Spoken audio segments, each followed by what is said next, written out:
கர்த்தருடைய பரிசுத்தமான நாமம் மகிமைப்படுவதாக. ஆசீர்வாதமான ஒரு நல்ல காலைவேளையிலையும் பாளையங்கோட்டை இந்திய தேவ சபையிலிருந்து காலை மன்னாவை உங்களுக்கு வழங்குவதில் மிகுந்த சந்தோஷம். கிருபையாய் கர்த்தர் கூட்டி கொடுத்த நாளுக்காக கர்த்தருக்கு ஸ்தோத்திரங்களை ஏறெடுப்போம். இந்த புதிய நாளின் காலை தியானம் நமக்கு இன்பமாய் இருக்கட்டும். 1 ராஜாக்கள் 17ஆம் அதிகாரம். இந்த அதிகாரத்தில் நாம் எல்லாரும் நன்கு அறிந்து பழகின ஒரு அதிகாரம். எலியாவின் வார்த்தைகள் அடங்கினதான ஒரு அதிகாரம். இந்த வார்த்தை இன்றைக்கு காலை வேளையில் நம்மோடு கூட பேசட்டும். பரிசுத்த பிதாவே, இந்த வார்த்தையினால் எங்களோடு கூட நீங்கள் பேசுங்க. கேட்கிறவர்களுக்கு பிரயோஜனம் உண்டாகட்டும். இயேசுவின் நாமத்தில் பிதாவே, ஆமென் ஆமென். ஸ்தோத்திரம். இந்த அதிகாரத்தில் நம்முடைய தியானத்துக்காக நாம் எடுத்துக்கொள்ளுகிற தலைப்பு, தேவனுடைய சித்தத்தை நாம் செய்தால் நம்மை போஷிக்க வேண்டிய விதத்தை அவர் பொறுப்பெடுத்துக் கொள்வார். இதுதான் இன்றைய காலை தியானத்தின் தலைப்பு. தேவனுடைய சித்தம் எலியாவின் வாழ்க்கையில் செயல்பட தொடங்குகிறது. பாருங்கள், இந்த அதிகாரத்தை துவங்கும் போதே எலியா எங்கிருந்து வந்தான், எப்படி ஊழியத்தை ஆரம்பித்தான், ஒரு முகவரியும் கிடையாது. ஆனால் ஒன்று இருக்கிறது, அவன் கர்த்தருக்கு முன்பாக நிற்கிற ஒரு மனிதன். கர்த்தருக்கு முன்பாக நிற்கிற ஒரு மனிதன் வாயிலிருந்து கர்த்தர் சொன்ன வார்த்தை அவருடைய வாக்கின்படியே அன்றி அந்த தேசத்தில் பனியும் மழையும் பெய்யாதிருக்கும் என்று கர்த்தர் சொன்னதாக எலியா சொல்லுகிறான். கர்த்தருக்கு முன்பாக நிற்கிற ஒரு மனிதன் கர்த்தருடைய வார்த்தையை சொல்லும்போது அந்த வார்த்தையினாலே தனக்கும் பாதிப்பு வரும் என்பதை அவன் சிந்தித்திருக்கலாம், சிந்திக்காமலும் இருந்திருக்கலாம். ஆனால் அந்த வார்த்தையை அவன் சொல்லும்போது கர்த்தர் ஒன்றை சிந்தித்து விட்டார். என்ன சிந்தித்தார்?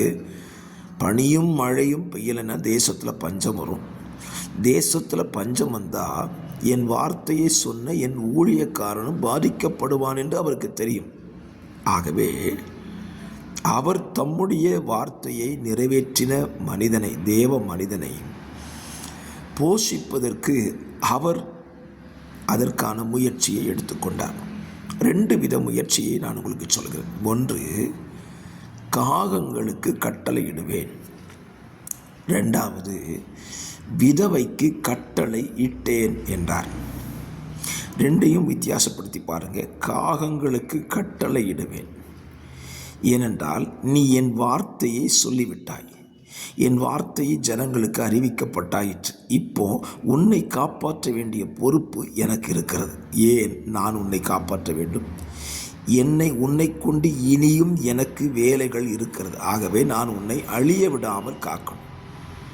தேவ பிள்ளைகளை, உங்களையும் என்னையும் கொண்டு கர்த்தர் இந்த தேசத்தில் செய்ய வேண்டிய காரியங்கள் இருக்கும் வரைக்கும் அவர் நம்மை கைவிட மாட்டார். பஞ்சம் வரலாம், நெருக்கம் வரலாம், உபத்திரவங்கள் வரலாம். நம்ம கொண்டு அவர் செய்ய நினைச்சதை செய்கிற வரைக்கும் நம்மை காப்பாற்றுகிற பொறுப்பை அவர் எடுத்துக்கொள்கிறார்.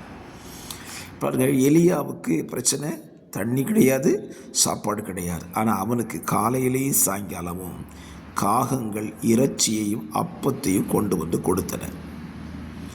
2வது பாட்டில் நீங்கள் சிந்திச்சிங்கன்னா, விதவை வீட்டில் இருந்த கொஞ்சம் மாவையும் கொஞ்சம் எண்ணெயை வச்சு எலியாவை தேவன் போஷிக்க சித்தம் கொண்டார். அந்த எலியா அந்த விதவை வீட்டில் இருந்து தான் போஷிக்கப்பட்டான். ஏன் ஆண்டவர் ஒரு பணக்கார வீட்டுக்கு எலியாவை அனுப்பி போஷித்திருக்கக்கூடாது? நிச்சயமாக அது நடந்திருக்காது. பணக்காரன் இவனால் தானே இந்த தேசம் இப்படி பிரச்சனையை சந்திக்கிறதுன்னு சொல்லி கொடுத்துருக்க மாட்டான். ஆனால் ஒரு விதவையை கர்த்தர் கட்டளையிட்ட பொழுது அவளும் இப்படி உதவி செய்வதற்கு மனம் வருகிறாள். என்னை கேட்கிற கர்த்தருடைய பிள்ளைகளே, நீங்களும் நானும் தேவனுடைய வார்த்தைக்கு செவி கொடுக்க தீர்மானித்து விட்டால், அதை நாம் செய்து நிரூபித்து விட்டால் நம்மை காப்பாற்றுகிற பொறுப்பை அவர் எடுத்துக்கொள்வார். ஒப்பு கொடுக்கலாம். பிதாவே, இந்த நல்ல காலவெளியிலே நீங்கள் இந்த பூமியில் என்ன செய்ய நினைக்கிறீங்களோ, என்ன சொல்ல நினைக்கிறீங்களோ அதை நாங்கள் சொல்லுகிறோம், அதை நாங்கள் செய்கிறோம். எங்களை நீங்கள் பொறுப்பெடுத்துக் கொள்ள போகிறதுக்காய் ஸ்தோத்திரம். வார்த்தைக்காய் நன்றி. இயேசுவின் நாமத்தில் பிதாவே, ஆமென்.